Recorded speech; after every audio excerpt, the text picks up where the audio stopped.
welcome back to another episode of Howlin' with Big Al. I'm your host, Big Al, and with me today is a good friend of mine who is a true artisan, um, jack of many trades.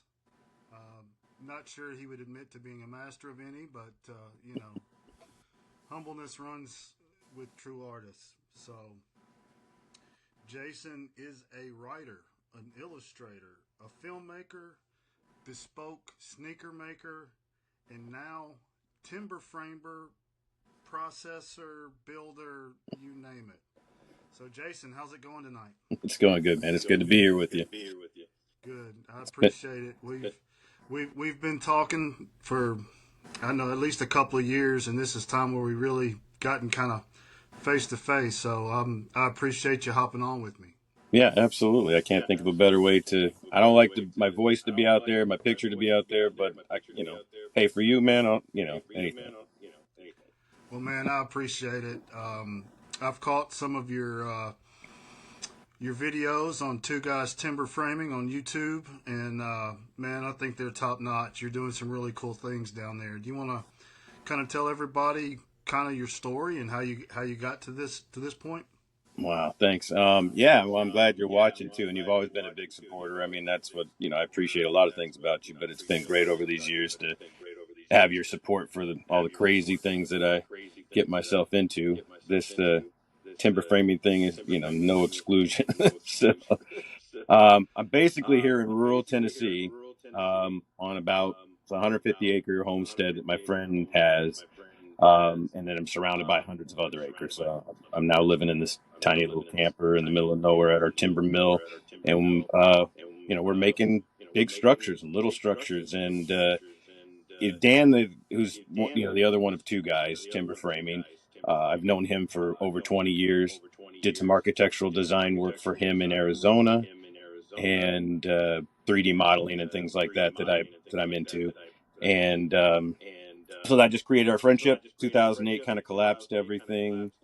And then over the years, you've seen some of the things I've gotten up to. And then Dan calls me up one day, and um, I thought he was, joking, but he said, "Hey, I'm building these houses out here. I'm building my retirement home. I'm putting together a homestead. Um, do you want to come out here and help me build houses and design houses?" I'm like, "Oh, sure." And well, there you go. Yeah, and I'm sure it was a little scary making a jump into something probably you've never had any experience with, but seems like you're having some fun. Maybe not every day, but looks like you are having some fun and getting to do something truly extraordinary. Yeah, it's lasting. I mean, we definitely have a lot of fun. It's very hard work. It's dangerous work. I mean, I've been around contractors my life, but never really my stuff is from the design side, and this is the first time. I mean, to actually get my hands on all levels of it, which is kind of insane because that's not anything I'm really familiar with. And I mean, getting here, I thought it was going to be, oh, we'll design houses, put them up, and kind of move on. And it's chop the trees down, process them in the mill, turn them into cabinets and your bones of your house. I mean, 95% of the house we're working on, the first test house, you could call it. I mean, 95% of it, all the wood and all the materials in it, except for plumbing and those type of things, were done by us. Who knew? I Who did knew? not know.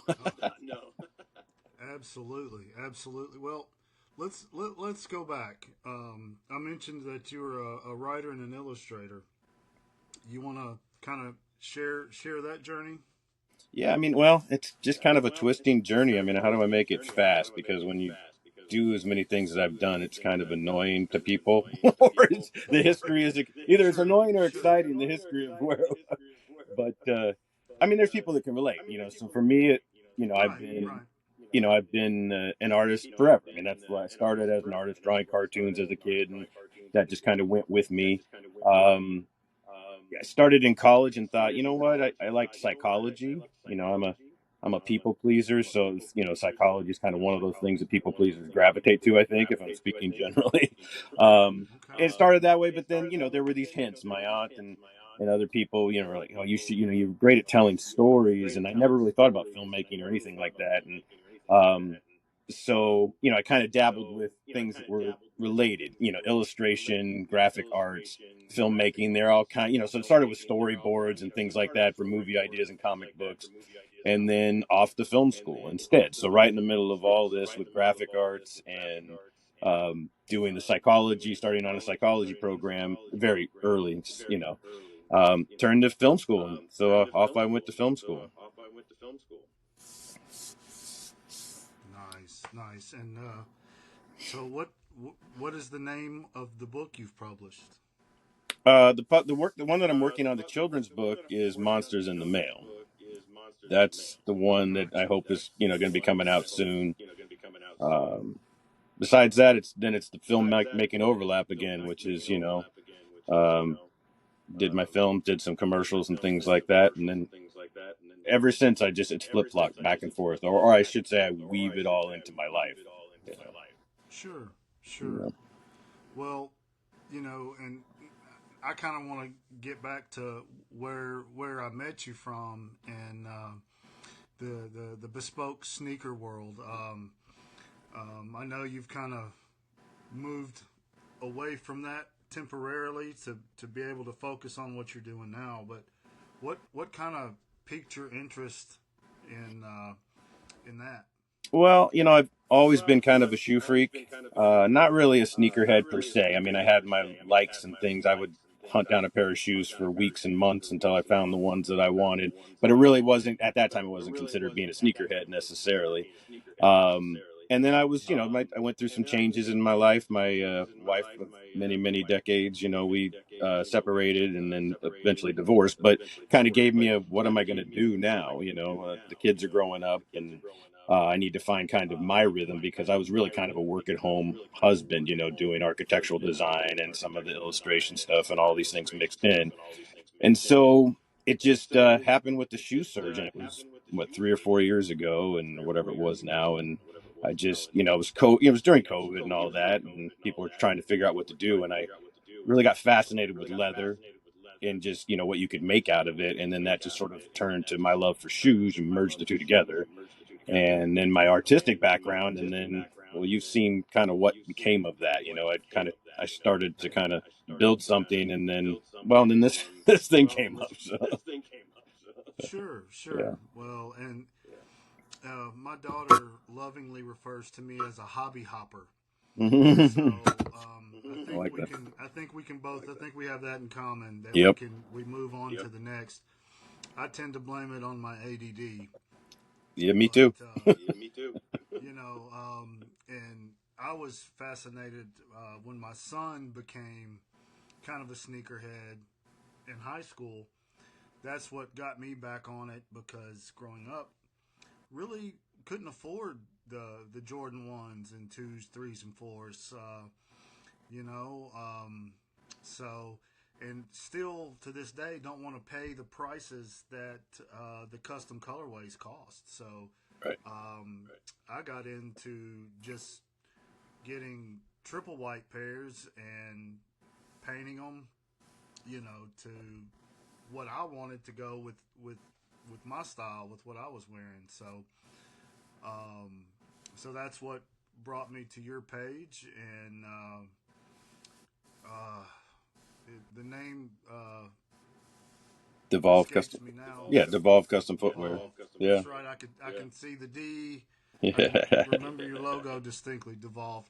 So, and you actually put on a sneaker class for a few people, didn't you? I did, and that was kind of, that's really where I was heading. But it's almost like seeing the stock market crash if you could ahead of time. It's like I was so leveraged because I get so into it. I think you know me. You know of a lot of the. I mean, Yeah. I have a massive leather collection. I have a massive shoe donor collection. And then I had, all of a sudden I was buying $3,000 and $4,000 sewing machines left and right. And people were like, you know what? I mean, I've always mentored people in film or in whatever. And so it was like, you should teach a class because there's such good money in it. And so I just threw it together and and it was actually successful. It was great, really good feedback, and I could have continued on, but really it was kind of a financial thing. I really got myself I'm being honest, on my first time on my own in 30 some years, it was like I kind of got a little carried away, as well, again, you've seen a lot of the stuff that I had a pretty Yeah, amazing collection of things, and those things kind of weighed me down. And so, when for Dan sure. called me too about this house thing, I mean, architecture's still one of, I mean, and like you said, I mean, the hobby and things, but that's still one of my professions that I'm sort of by nature what I gravitate to, even though I started as a filmmaker and all that other stuff too. So, Sure, sure. Well, and it all kind of goes back to that creative mind hmm that we have to have. Because I was an artist, I was a visual artist in high school, majored in art in high school, went to high school out of district for the art program. Um, and mostly what I enjoyed doing was recreating, reproducing comics, superheroes, things like that. Um, I do have, in fact, I have a self portrait that's still hanging in the high school I graduated from almost 30 years ago, and so it's that's pretty cool. I haven't been back to see it, but I'm told it's still there. So so I can identify with that. But once I graduated high school, I kind of put the pencil and the paintbrush down and focused on the other things. And then it was about making money. And then I got married and kids came. And then when the kids came, my son came, it gave me an opportunity to paint a mural on the wall, to match the bed sheets that my wife got for him. And, and stuff like that kind of pulled me back. But it's one of those things where art, or in your case, maybe even sitting down and doing a house plan, it almost soothes you. It's almost like therapy. well, it's the only thing that holds me to the earth. I mean, it's just I can't help it. It's like breathing.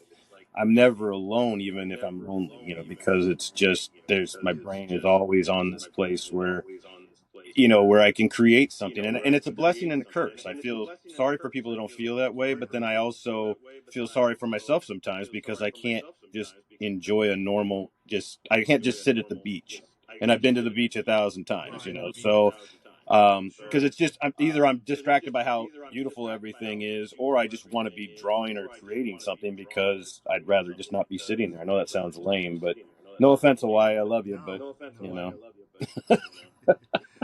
No, I understand. yeah, So, our last beach trip last summer, I found myself, I was trying to read, listen to music, and stare at the ocean at the same time. yeah. Couldn't do it. One of them had to go, so the book went away, and and even then, I was trying to think of how to get this podcast thing off the ground and going, and listening to other podcasts to try to figure it out. Um, Kind of the same way when my son started playing t-ball at 3 years old. I never was a baseball guy, but started watching baseball, trying to figure out what I could pick up from watching a pro game to help him at 3 years old. And the answer to that was nothing. So I can relate, and it's hard to turn your mind off, even when Yeah. you lay down to go to bed, and everything's still going 1,000 miles an hour. I've just learned to So embrace it. The only way that I've been able to survive this because it is so intense. And even people that, people that don't know me that much, they're like, it's crazy how much I put out or how active my brain is. And I'm like, and it used to really bother me. I mean, it's part of my anxiety and a lot of other things that go on that I've had issues with my whole life. A lot of creatives do, really. I mean, I don't know what this, sure. why that is. There's something in the brain, I guess, or whatever.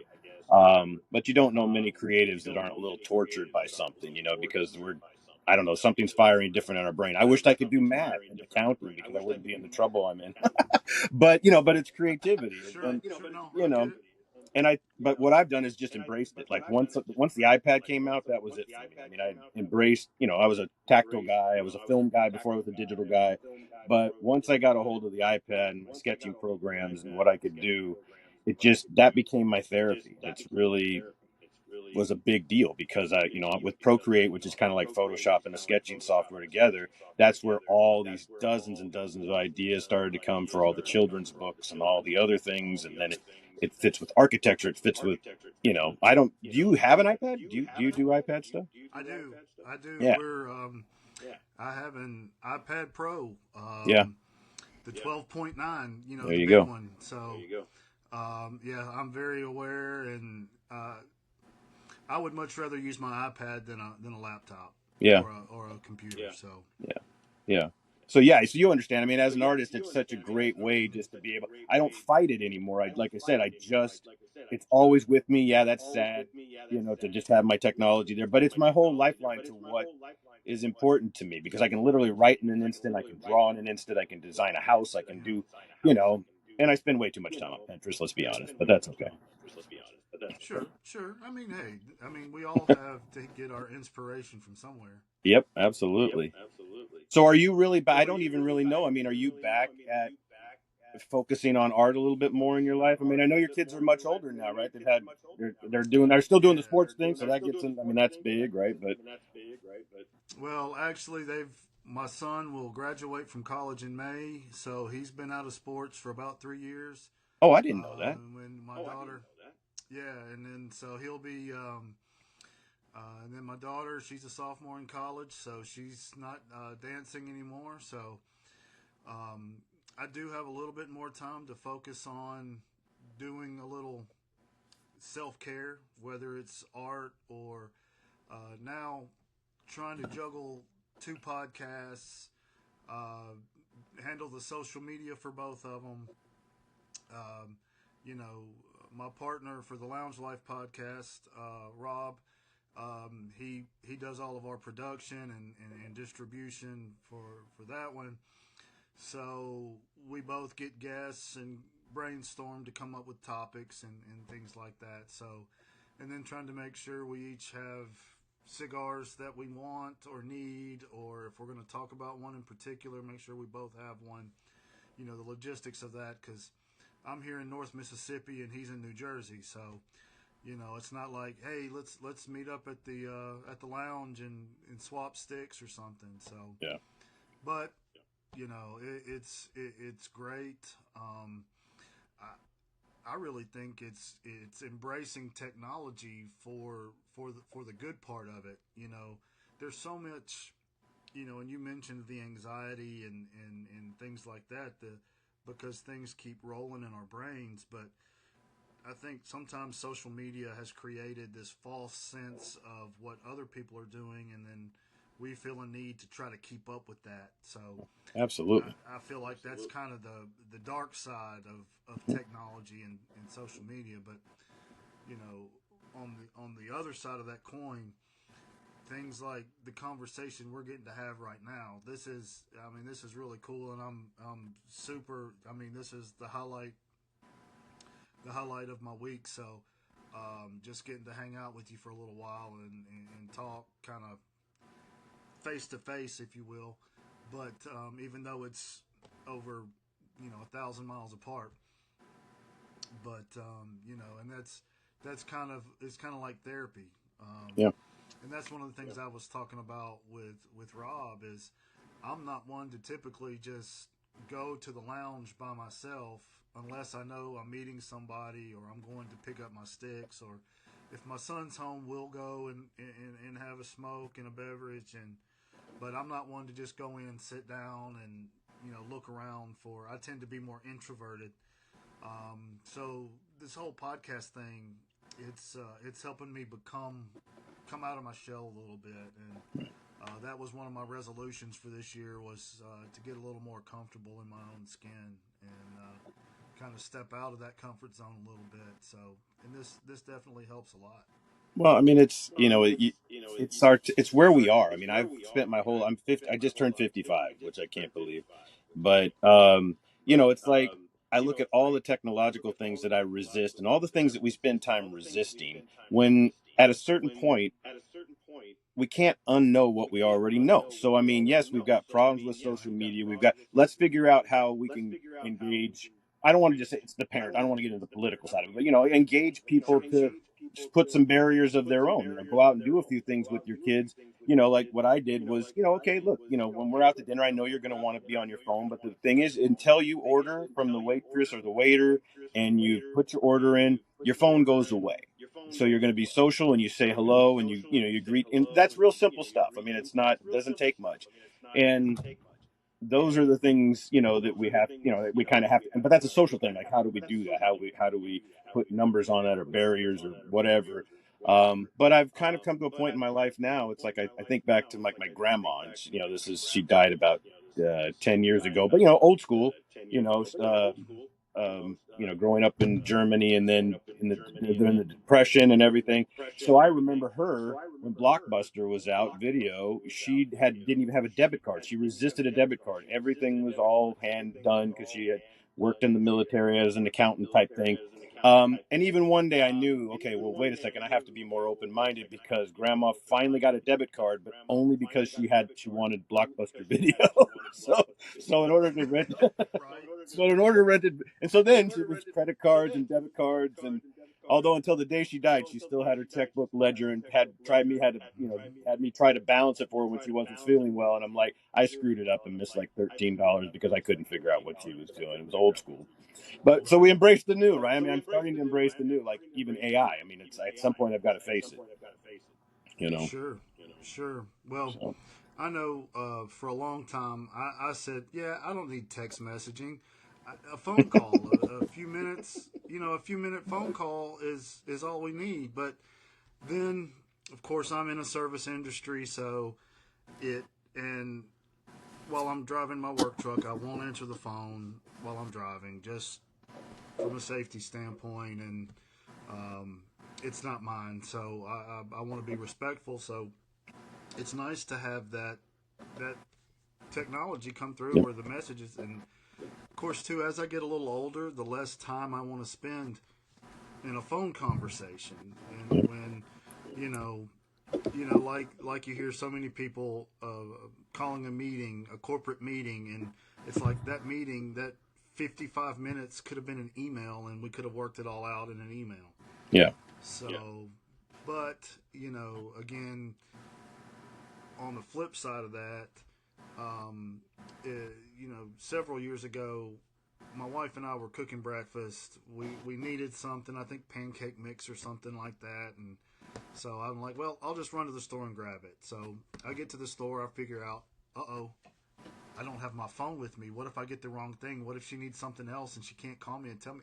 I almost had a panic attack standing in the aisle of the store. hmm And I was like, dude, you didn't even have a cell phone till you were in college. Get what you think. If it's wrong, you'll deal with it. And just, had to kind of pull myself back into reality. And, you well, know, we if we wanted sports scores growing up, we had to wait till it came out in the paper the next day. yeah.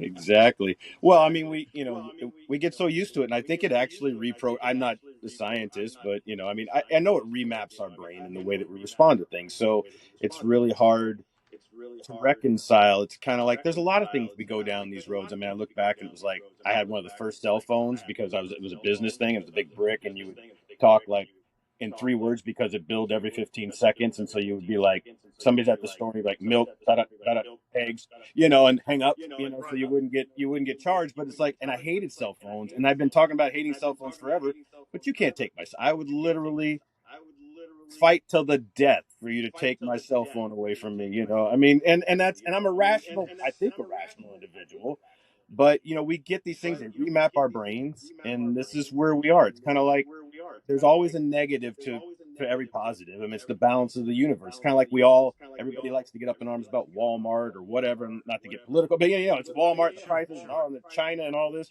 It's like, yeah, but how many people shop at Walmart because they won't pay $40 or can't pay $40 for something that they need for $9? So there's that dichotomy that really kind of wraps us up. So you know what? Enjoy your phone, enjoy your iPad, be respectful. Well, I thought back, as a kid, when if we got stuck in the bathroom, we had to read the back of the shampoo bottle or, something like that if there was a magazine.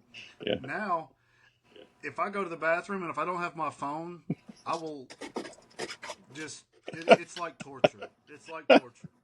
I said I would never. I'm like, that is the most pitiful thing in the world is people on the toilet with their phone. And guess Mm-hmm. what? Yeah.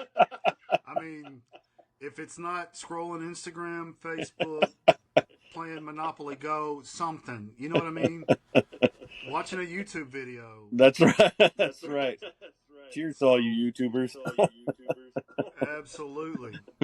Well, I'm glad you mentioned AI. I was having a discussion. Have a new hire at work that's been riding with me who is he's a short filmmaker. So he's working on that, trying to balance all of that. So, and one of the questions I asked him is, as a writer, as a filmmaker, how concerned are you about AI taking over and somebody typing in, 4 paragraphs and then a computer designing a whole movie wrapped around these four, taking it out of the hands of human writers and film crews and actors and actresses. Sorry, go ahead. So I was just curious that as a I know you're getting ready to go to a film festival, so I was just curious what your opinion was on that, or how concerned you are that these I've seen iRobot, so I'm not big on AI, Uh, but it's inevitable. I mean, the thing is it's terrifying and it's exciting. It's like a lot of things in life. I mean, we don't like to break it down, but most things have both sides. It's terrifying and exciting at the same time, because of one, the unknown, and just especially new stuff like AI. I just I don't think we can, again, we're not going to unknow what we already know. So we have to learn to deal with what we have coming at us, and I think it's like anything else that's an early adopter. Either you adopt or you die, and that's the reality of it. I mean, you just like in filmmaking. I mean, I can remember I was a real prick about it because I came from Vancouver and Seattle. Shooting on my first feature was shot on film, and I was an artsy filmmaker and all that. Digital, I wanted to have nothing to do with it. That being said, once digital came in, and I finally I would gripe about it, but then I'd start using it and start to figure out how to modify it, make it look better, more organic. And I was part of those whole groups that were really starting that type of thing. And then all of a sudden, I realized all I was doing, I was able to actually go out and shoot whenever I wanted to because I didn't have that, $100 a minute for processing film and doing all that type of stuff. And then I remember we won way back. We won GoDaddy commercial contest. Our commercial ended up playing at NASCAR and a lot of the top sports events around the country and the world. And we won $50,000, and it was done on a $600 digital camera with a $40 lens. And I'm like, okay, I need to shut up now about digital and just go create stuff. And and so I think at some point it's the same thing with AI. I mean, it's going to take a lot, but you hold on to everything that's old is new again. And so things, that are handmade or hand sculpted were eventually, are created by humans, will eventually be valuable again. It's just that unfortunately, it's going to change the marketplace and the marketscape and the way that we even address things, like who's a filmmaker, who's a this, who's a that. So that's not really a good answer, probably. But no, no, it answers exactly what because you're still gonna have to have an editor, and I'll tell you my experience with AI, which is not really big, but since I'm responsible for social media, I do try to get some ideas and use AI for my posts and things, but I can't get the AI to spell what I want correctly. It just never seems to come out, right. And even though I've put specifically and in quotation marks exactly what I want, and it's just not even spelled right. So, but, the but that's our human, infancy. sure, sure. So that we'll still need humans to program and I'm in the pest control business, So I'm not sure of what a robot or a AI program could could figure out that because every because of course AI is taking repetition. It's creating an algorithm and then figuring the most frequent response to an issue. And if you're dealing with ants, it's not always the same. Well, I So think we'll always I seek think humans to. there's still going to be a lot of industries that just can't be touched for a while. And I think what's going to happen is you're going to have two different levels. One that's going to take it's generational almost, where okay, your job's not going to be taken for quite a while. Robots eventually will take your job, my job, everybody else's job. It's just that when that may be 1,000 years from now or 100 years from now. What we're dealing with though now is that there's also the other side which AI can do that's here now. And so we're evolving almost in two different spaces. And so what scares me is that that actually draws a bigger chasm between who we are anyway as a society. Not to get too deep, but it's that's the stuff that scares me is that we eventually will be obsolete to a degree, but that doesn't mean humans will ever go away. But I think we're also dealing more with the social issue, which is that we're terrified. Humans get terrified if somebody's different than them. So now you're talking about not only something that's different than us, we're talking about something that hasn't even been invented yet, and then we may have created it ourselves. It's almost like a digital god that we've created, and now we have to bow, and that's terrifying because you don't. Again, how do you back it up? I mean, we in this country, unfortunately, we're trying to go backwards and forwards at the same time, and we're pulling ourselves apart. And the reality is everything does kind of move forward. I mean, I understand we like things from the past, but everything leans forward, and and so you're going to get a lot of fractures if not everything's leaning forward. And so AI scares me to death, but I'm like, here we go. What are you going to do? Well, and you know what? 15 years from now, you may be able to to program, put in some dimensions of a building that you want to have built, and it may just spit out everything you need in Yep. hours, where it may take a human weeks. Yeah. That's Yeah. the only, but we still have to put those parameters in and be able to make sure to oversee all the things. So We do. The problem is, it's like we haven't hit that. I think what is called Moore's law or whatever in computers. Remember, I mean, I'm older than you are quite a bit, I believe, but it's like still, it's like looking back at like this personal computer and everything that started up. It was like there was that whole time during like the '90s, especially, where I think it was called Moore's law, where every 6 months you'd be like, my computer's obsolete because the processing power is getting and not to be bleak, but it's like once we figure out whatever it's called for AI, if it's the Moore's law for AI, once that hits its stride like the '90s, that's going to be it's going to be terrifying.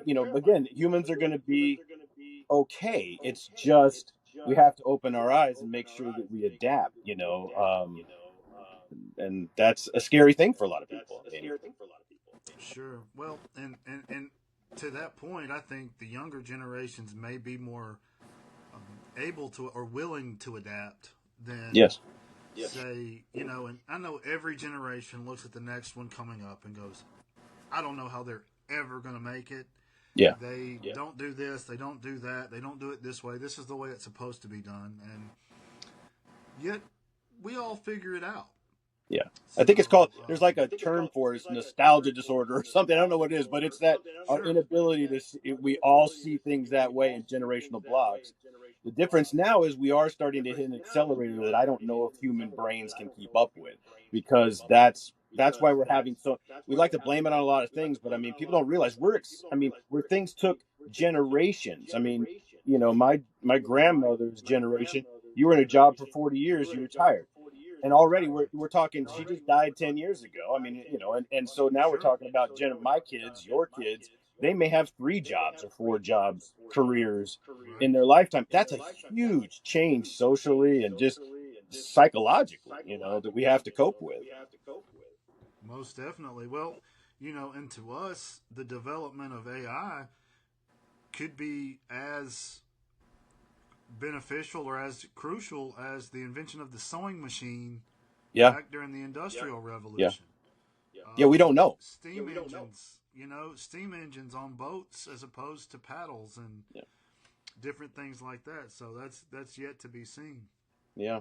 Well, I think also, I mean, unfortunately, socially, we just don't like to take responsibility for what's coming up or what we've done because it takes too much time to sit and think about that stuff. We're all busy. We have kids, we have jobs, we have taxes to pay, we have all these things going on. We're pushed and pulled in 1,000 different directions. So thinking about that stuff is a little bit tough, and so we kind of default to these areas where we just fall to fear and stuff, when in reality we just kind of have to stand up and go, okay, well, this is what we're facing. I'm gonna have to put some work in, and it's the work that people are scared of, I think.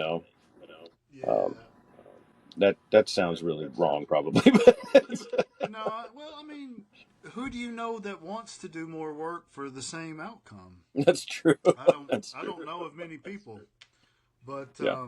I tell you what, let's kind of shift a little bit because you've Okay. got a pretty big milestone coming up with the film festival that you're working on or Oh working yeah. with. You want to kind of talk about that a little bit? Yeah, it's the Almost Famous Film Festival. So I've been the assistant director there for almost the 20 years. I actually moved from Seattle to Phoenix, and the team that I was with, Big Brain Pictures, the production company I started. Again, that was our digital. We were doing shooting digital, doing all digital, and looking into doing stuff on cell phones, webisodes and things that nobody had heard of before. And we entered this festival just to sort of get out there and make a short film. And so it was a 48-hour film challenge where you show up and on one night, and you get everybody meets for a party, and then you get a theme, a line of dialogue, and a prop that you have to go out and then in 48 hours create a movie for. Submit them. Top 20s play in the biggest theater in Phoenix, and it's kind of been that way ever since. And so we entered and did really well. Took a lot of awards in the first year, and then I was so impressed with Jay Stotts and Kai Stotts, who founded it, that I just sort of I guess I kind of wedged my way in there, and it just sort of took off from there. And then I was always helping out and always being part of the festival. And yeah, we're coming up on our 20th year. And what's really cool is my kids are involved now a lot of times. So if I'm not there, like I'm in Tennessee, so they were at the kickoff party. And then I'll be there. I'm flying in for the screening and my daughter's 18th birthday. So we'll kind of wrap that all together. And so, yeah, Nice. 20 years. Well, that's so cool. And you know what? Anything you're doing, if you can do it, and your kids are involved, and it's almost like a legacy kind of thing. It just makes it that much sweeter. Yeah, I won't have the money and stuff, and nothing I've ever done is I've squandered every bit of money I've had. I've squandered most of my financial opportunities for enjoyment or something else. And so it's really nice to have these things. I'm working on a design project with my son that's for a space agency thing going on, and the film festival. And so those things to me are more valuable, like you just said. I mean, that's it. And because you've done so much, from what I can tell. I mean, you've done so much with your children and been so involved, and that is just, it's huge. You know, Oh, for sure, for yeah, sure. makes the world a better place. It really does. Most definitely. I mean, to me, family is where it all begins and ends. Now, with that being said, we still have to go do the things so we can finance and we trade our time for money so that we can create those and make sure that our families have a better life or have an opportunity to have a better life than we had growing up. Yeah, well, and that's. I mean, Because I think that's absolutely true, and I think that it doesn't have to be, what do they call, mutually exclusive. Like, I think that right, it takes, again, it's a lot of energy. And I'm sure you're like me. I mean, there were times when I was working 60 hours a week. I still tried to give as much to my children as I possibly could when I wasn't the stay at home dad anymore. I was out running around doing stuff, and mom's in Europe. And we still managed to find a way, but it took a lot out of us, but we did it. And that was the thing. It's the work you put in. I mean, come on, football games and sports games with your daughter and your son. I mean, those things eat up. I mean, I remember basketball alone was just threw our world into an upside down loop because it's so much work. But we did it because the conversations it created with our kids, the trust in our kids that it created. And I know all about that. The smiles on the faces I see from you guys tells me what I need to know. Well, in sports with my son was our first bonding time. You know, I didn't know. I raced go karts growing up, so I never really played stick and ball sports. Never played any school sports. So when he started playing baseball, I just kind of naturally wanted to learn to help him, and actually kind of got thrown into coaching. You know, 5 and 6 years old, playing t-ball, and then into coach pitch, and then first year of coach pitch ended up, head coaching, and sometimes those conversations that originated from that led to bigger conversations and just life conversations, and even all the way up through high school. And then now that he actually was recruited to play football at school, at college, at a D3 level, and he got there. He hurt his shoulder in his freshman year in camp, and said, "No, I don't know how I'm going to do this, juggle grades," and because he wants to ultimately be a doctor. So after May, right now we're trying to concentrate and figure out how he's going to get to med school. So just another That's thing. awesome.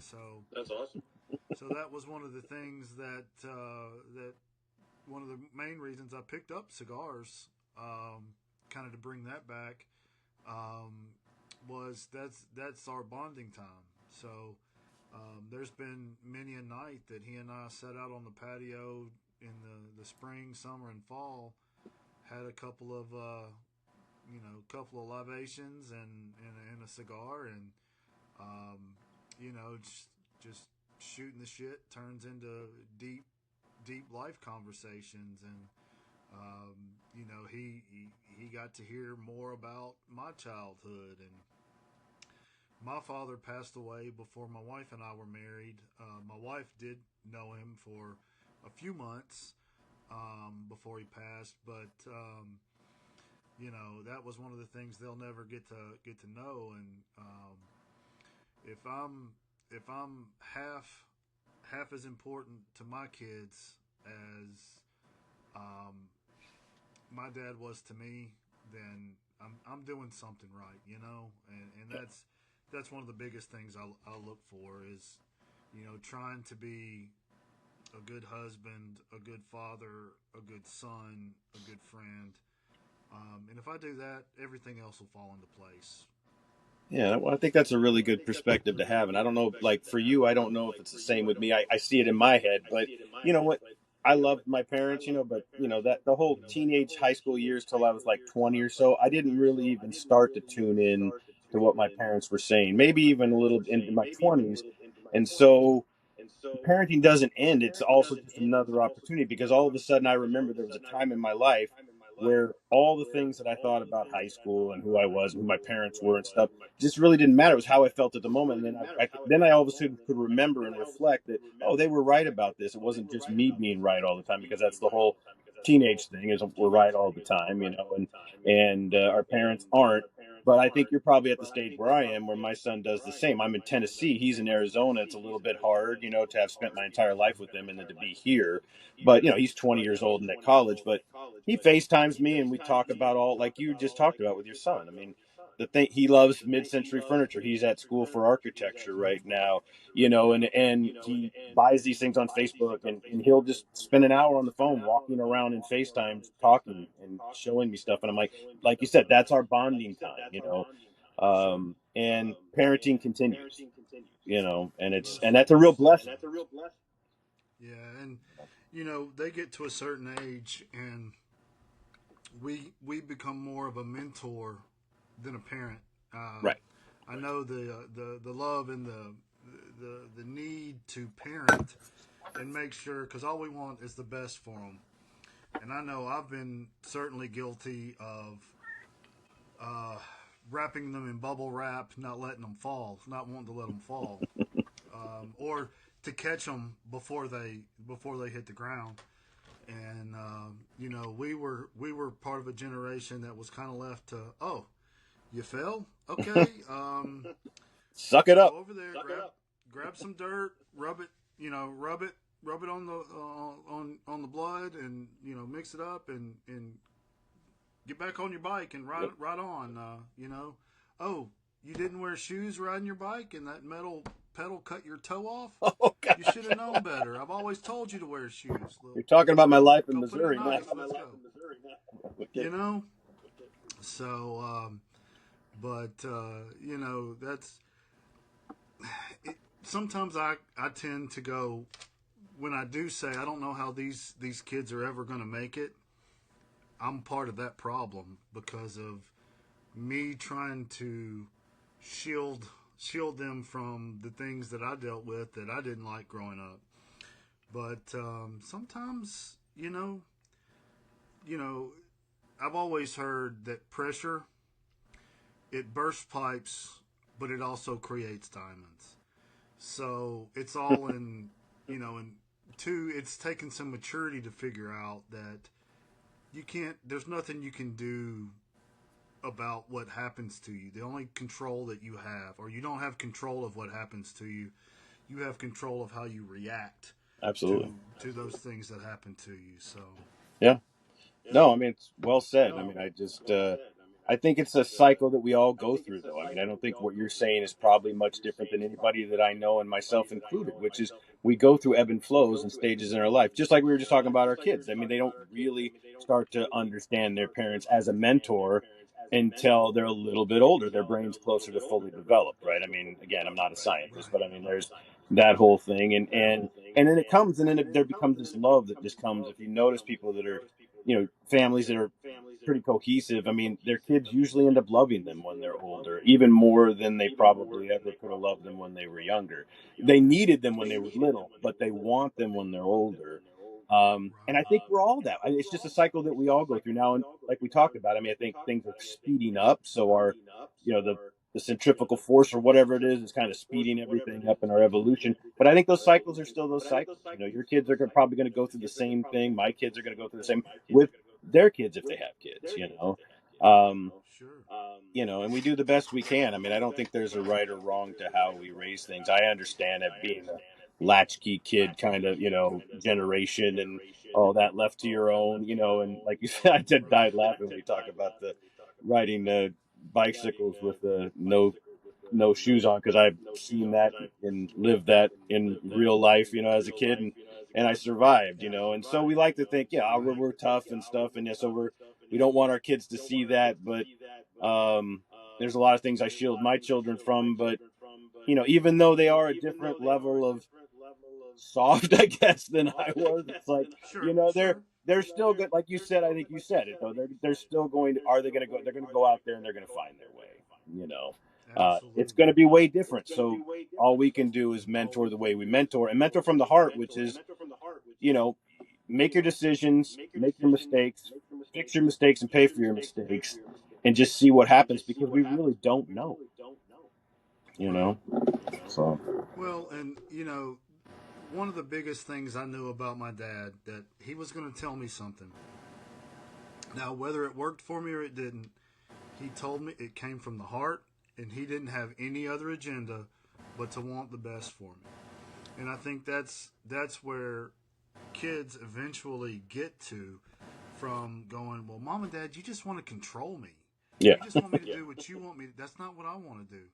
But it's still we're giving that advice and that mentorship from a place of, hey, these are the mistakes I've already made. I want to save you from this pain. This is how you should do it. yeah. It's a And double-edged sword, right? Because right, you want to let them bleed a little bit, but mom, I've never been able to handle my children bleeding. sure, So it's tough. I mean, the only thing I think the freedom that we gave them was they were always allowed to have a vote, and even we never talked baby talk to them.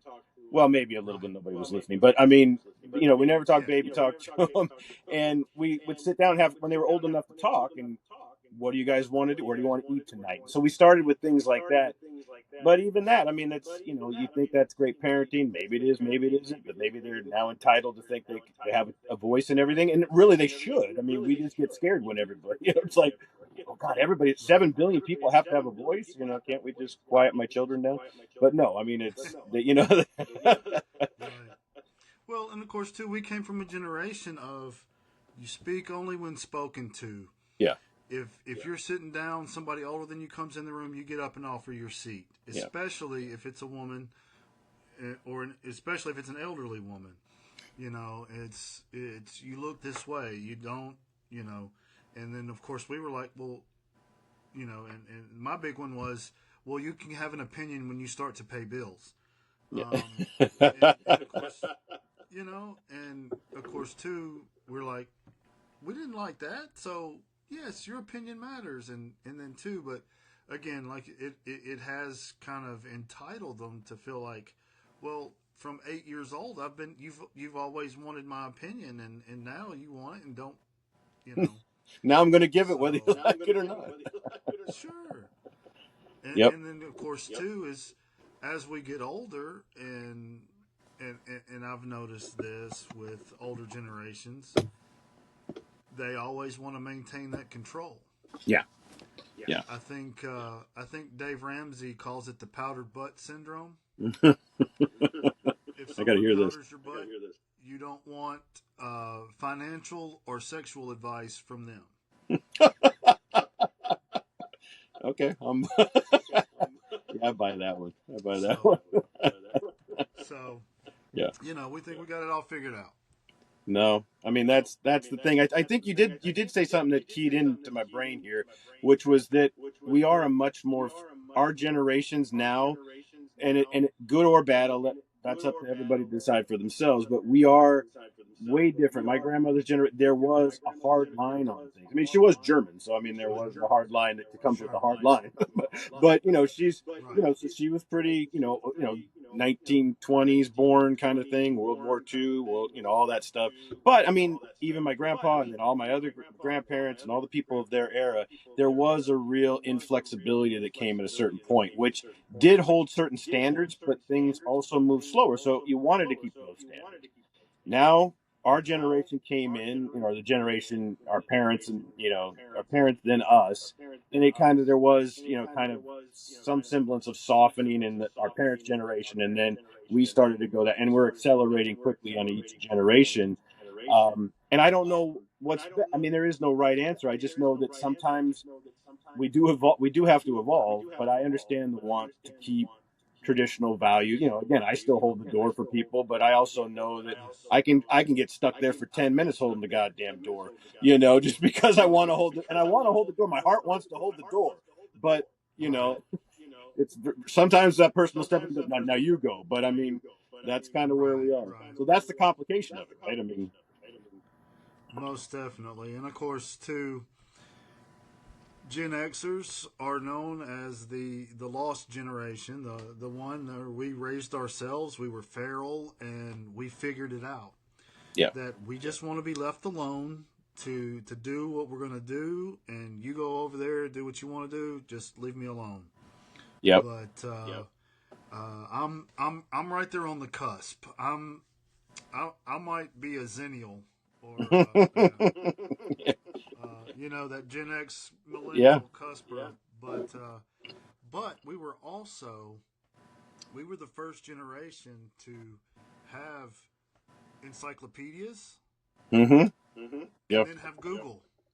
You know what I mean? That's true. I mean, it literally switched in a couple of years. It was like, yeah, Most definitely. yeah, Through probably in high school for you, but middle school for me. The computer age where in tapes to CDs, and yep, but even at 15, I had a stereo in my room that had an 8-track player on it and a record player.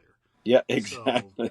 I was tied to that old stuff. Yeah, Not that I could have got the latest Metallica album on 8-track, yeah, but what I wouldn't get for that now, though. yes, indeed. But it's one of those things, and and I want to kind of tie that back into what you're doing now, because you're using some modern technology along with kind of the way that pioneer people had to homestead and build everything from the materials around them. And yeah, you have some tools, you know, that they didn't have, but you still got to be able to project and make sure that that timber is close to square when you set it up to attach it to another piece of timber Oh yeah. to, you know, not have something leaning or, you know, There's a so, well, there's a lot of modern tie-ins, and what you just said is great because we actually think about that a lot because it's not lost on us. We're out there and like, can you imagine? We'll not, we'll take down 50 trees in a couple of days and bring them up and get them all stacked. And like, can you imagine if we had to do this by hand without chainsaws and imagine the people that came before us having to do this. And then when we joined buildings, you're like, I mean, what do you do unless like the Mennonites are great because they'll have like 175 people come to a barn raising, so they've got that down right. to an art. But if we're not in those societies that are a little bit, that are so very social, collected, connected like that, there's just a few people out there like, okay, well, we need a crane so we can do this, Sure. because Sure. otherwise, how are you going to get this done? And so we talk about it a lot, and Yeah. yeah, so you're right on the money about that one. And probably how do we get a crane to where we need it? You Well, know,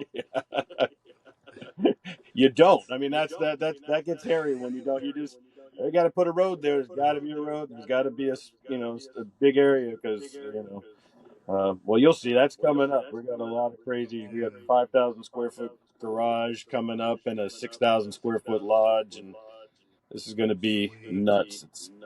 I call it luxury Great. homesteading. Sure, sure. Well, you know, I watched the YouTube videos and watched the accounts as the carriage house was being Yeah, right on. put up, and the barn, and Yep. so. Do you want to share some of the socials or the YouTube channel to kind of bring some attention to that? Well, I mean, really, I mean, things, yeah, for that, it's two guys timber framing, so it's timber and framing separate. And you just look on YouTube, two guys timber framing.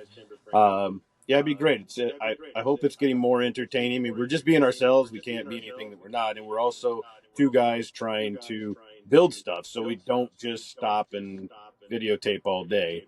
Sure. And the funny thing is, Dan and I do with my filmmaking background. I'm still never really editing. Really wasn't my thing. I've done it for years. Dan, until a year ago, wasn't even on social media. Never been on Facebook or anything, and now he's become sort of a master of figuring out how to, to approach people and where to put things on social, on socials. Um, and so, yeah, two guys timber framing, our YouTube. That's kind of our main thing right now. And then there's the Almost Famous Film Festival, which is the a3f.net. That's this website for the Almost Famous Film Festival, and those are like my two personalities, I guess, right now.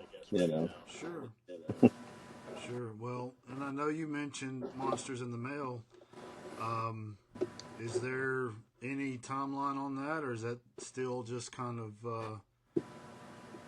in the works? Yeah, well, it's in the works. The book, the quote unquote final samples of the book, I did digital printing to see how they look. There's a few more changes to be made.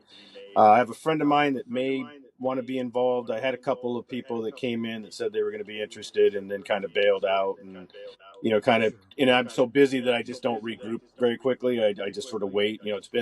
That book was actually created for my children when they were little. I mean, the whole thing was I was just going to do a sketchbook for them. And that was going to be it. And it just sort of continued to balloon from there and turn into this bigger and bigger project that just took me years and years and years to finally get figured out. Because again, I had to learn how to do a children's book, how to illustrate books, how it works. There's actually a lot that goes into it. It's not just put a bunch of pictures together. There's a lot more to it. Sure.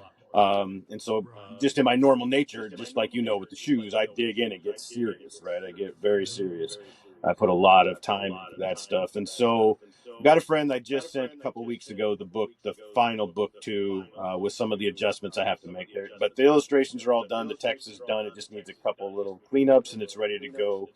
be printed offset if we decide to do a big bulk order, because we're thinking about self-publishing, or I turn around if he's not interested this time and I'll start sending out to publishers to go. I'll back up to go back to the publishers rather than self-publishing route. So yeah, it's just. But for me, I'm like, I just don't pressure myself anymore. Just like anything else I'm doing, I just do as much as I can do in the day with kind of a goal to where I need to get, and just kind of keep trudging along.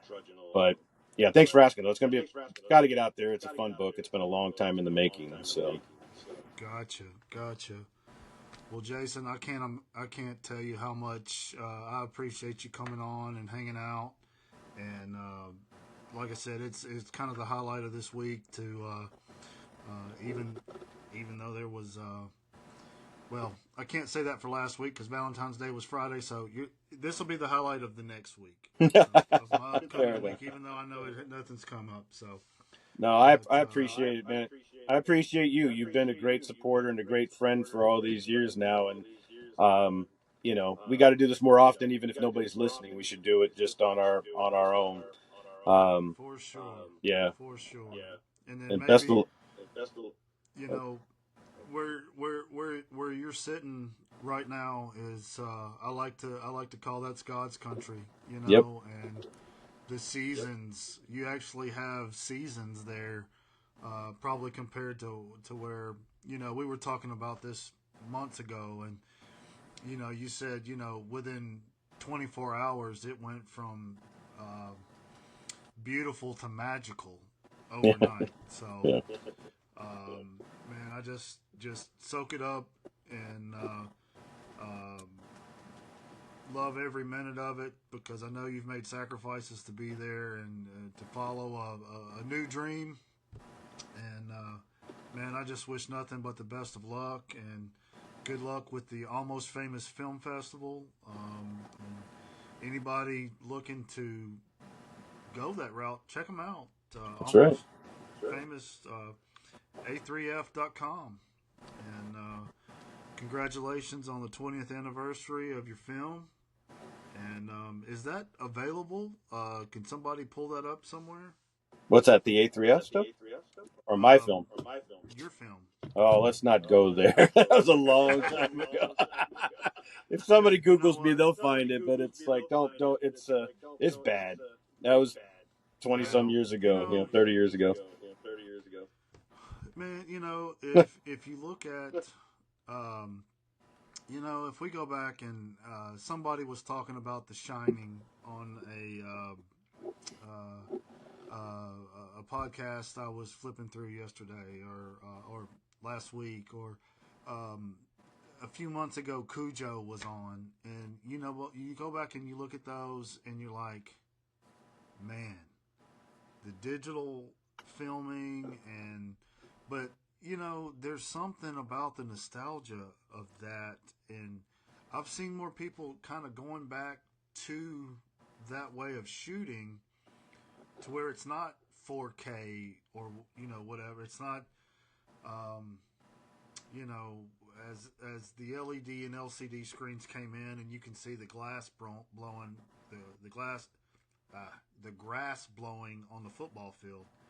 But it's everybody's starting to kind of go back and add the grain in because it just adds something that having that 4K vision, it's just getting too clear. So Well, I think we do that, there's and something to that. not to. I know we're wrapping this up, but you talked about vinyl, and I had a vinyl collection, and my kids have been into vinyl for probably before it became trendy because they like the way they said it sounds weird but great, and they don't know what that means, but it's the analog sound on a vinyl album. At least if you get something that's recorded the old way, that's something that comes off tape or something like that. Sure. I mean, they don't have a huge appreciation for it, but they've got record players and record collections. And when I left for here, I left my kids with my Techniques turntable and my collection of albums, because they like. Sure. And I just bought them the Weeknd's latest albums on vinyl, you know, Sure. and Well, CD. well, So, my son and daughter are the same way. Um, my son, one of the first albums that I gave him was the MTV Unplugged Nirvana special. Yeah. So, and there's just something to laying that needle on there, and Hmm. you know, just the sound. Yes, granted, you can listen to a CD and feel like you're sitting in an auditorium or in a venue at a concert, but and everything's crystal clear and it's almost too perfect. Yeah. I think we've gotten to the point, and that may be why the filmmakers are going back a little bit, because it it it almost covered up some of the flaws that you would notice when everything is so clear. Yeah. Well, and the staging's different. I mean, think of like for me, it's Pink Floyd Pulse, Sure, or uh, Talking Heads burning down the house. I mean, that stuff is right. the engineering on, especially burning down the house. The engineering so you can't. I don't know if you could do that today. I just don't even know. I don't even know if the filters or anything exists anymore other than in a digital. I'm sure somebody has many studios out there like that, but I mean, Right. that's all analog stuff. So Well, everything we're old is going to new tell you, again, but we move forward. that's true. And of course, it's nostalgia. There's Hmm. with video games. I was a product of the Atari 2600, and then the Nintendo generation. Yep. So, and now you've got video games that look as well as some of the animated movies that are going on. And Yep. but I tell you, one of the things that my son and I really we bonded over when he was younger, and we'd sit down and we'd put on a Black Sabbath CD, and I've got a vivid memory of we were in Nashville with a friend of ours, and we stayed at a little Airbnb, and they had a Technique turntable and Johnny Cash's greatest hits, and my son was like, "Dad, look at this! This is so cool!"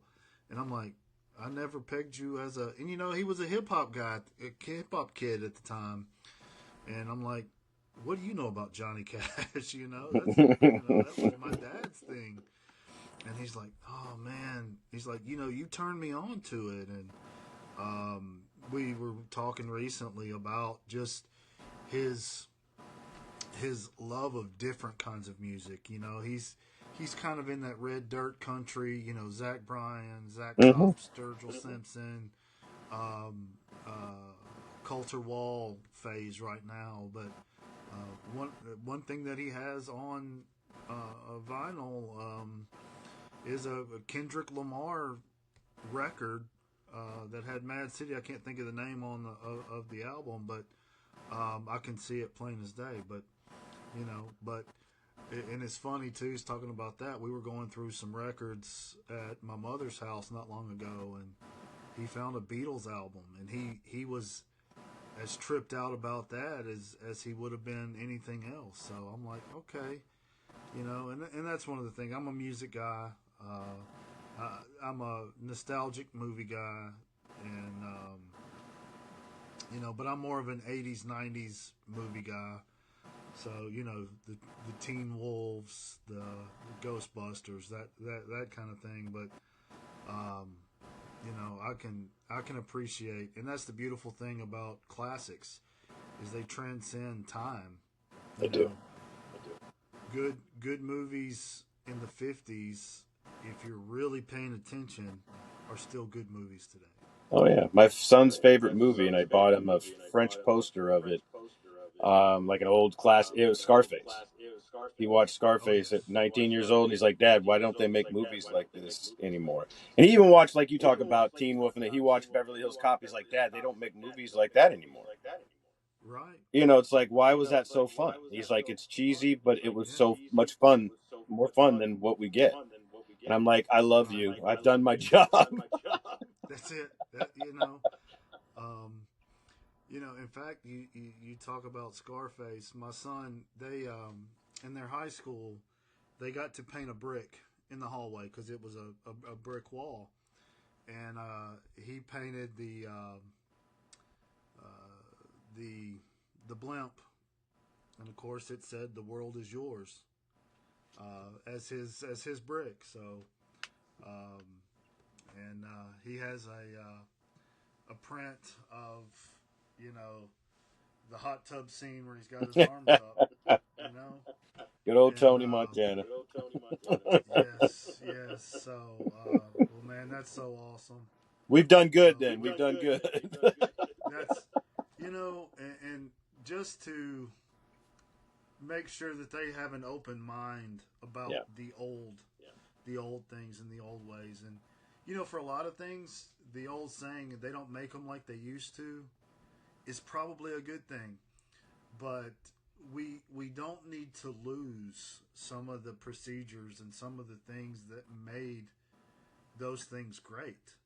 Um, Oh, I totally agree. I mean, we have to keep, we're going to keep evolving. I think we talked about it earlier, but I mean, I'm not saying that we don't look back and we don't, because that's everything again what you're saying is very similar to what I'm going through with and I think a lot of engaged parents at least are doing this. We pass along, your kids end up liking parts of your music later on. They like, my kids think the 80s was the coolest ever. 80s and 90s to them are the coolest thing, um, and so that's what we do. We always push that down so those things don't get lost. So I'm not saying we don't evolve. It's just how do you evolve and still hold on to the stuff that's important. And I think you're doing it. You're talking about, you just pass, you just be you, and it passes exactly. along. It's like osmosis or something. I don't Well, you talk about the early days of hip hop, and what did they do? They went back and reached back to Motown know. and brought in some of the music for that, and recycled it. I mean, I hate to use the word recycle, but or upcycled it maybe. There you go. That's a good But word. I hate to use that term Yeah. because it was so good on its own. Yeah. I just recently saw a little clip where Dave Grohl was sitting with I can't remember who he was sitting with talking, but he's like, man, when I was in Nirvana, you called me a great drummer. He said everything I did was from disco. It was from the Gap Band. It was from different things like that. And then it went back and played some of that stuff, from Earth, Wind, and Fire and the Gap Band, and it's like, oh wow, I never would have put the two together, but it worked. And I think KRS-One from Boogie Down Productions said it best: is yeah, the new people need to talk with us to understand the old ways, but at the same time, we need to understand the new ways and put it together so that we can all move forward. And I think that's just a good philosophy for life. I think you just created what our aim should be as a society and a human race. I mean, that says everything. I mean, we don't get there without doing it that way, and we don't get there without compromise. And when we compromise, our minds have energy and time left over to look at different music, to see different cultures, to see different everything.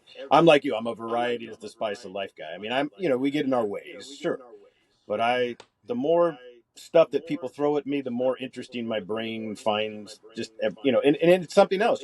Somebody tells you something, oh, here's something on this part of the continent, and it relays back to who you are as a human, though. Too usually, there's something in there that gives you something back.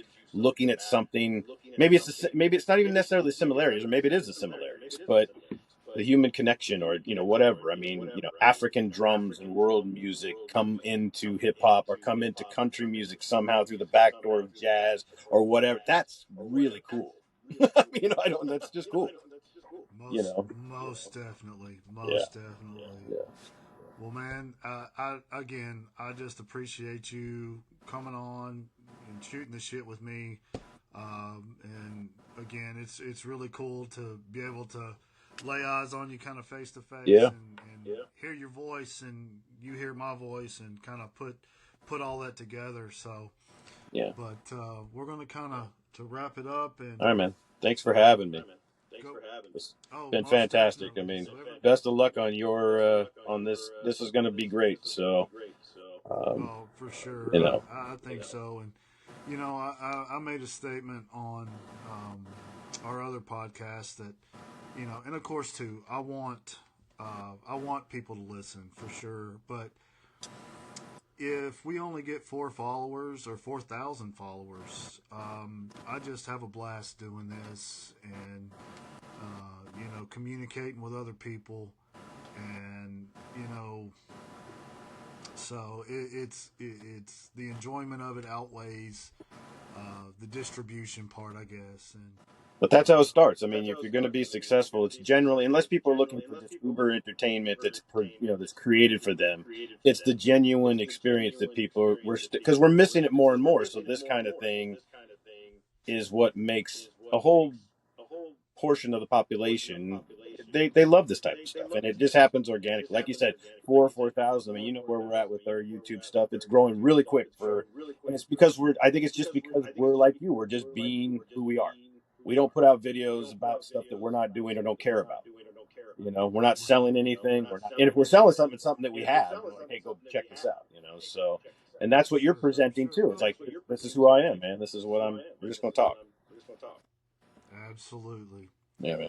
So, do you have any closing thoughts or anything you want to leave the people with? No, I just want to thank you again, man. I've liked you for a long time. I've appreciated you. You're really great. You're a good, supportive person. I know if we were closer in physical distance, we'd probably be, super tight buds, because you have a lot in common, and you're just you're a cool guy. You're very, very supportive. And I think this is great. And so best of luck to you. And thank you, man, for having me on. Really made my month. Oh, for sure, for sure. And something we've talked about before is you have got a really awesome story. All of the things you've been involved with, and it's just people need to hear your story, and it's been inspiring to me over the years that we've known each other and seen, just even communicating through Instagram and things like that. So, Well, there's more to come for both of us, brother. For sure, for sure. And if somebody else can get inspired by what they've heard tonight, then it makes it all worth it. So, absolutely. All right, man. For Jason and for me, Big Al, I hope you win the battles that you tell nobody about. Until next time. Good stuff, brother. Later.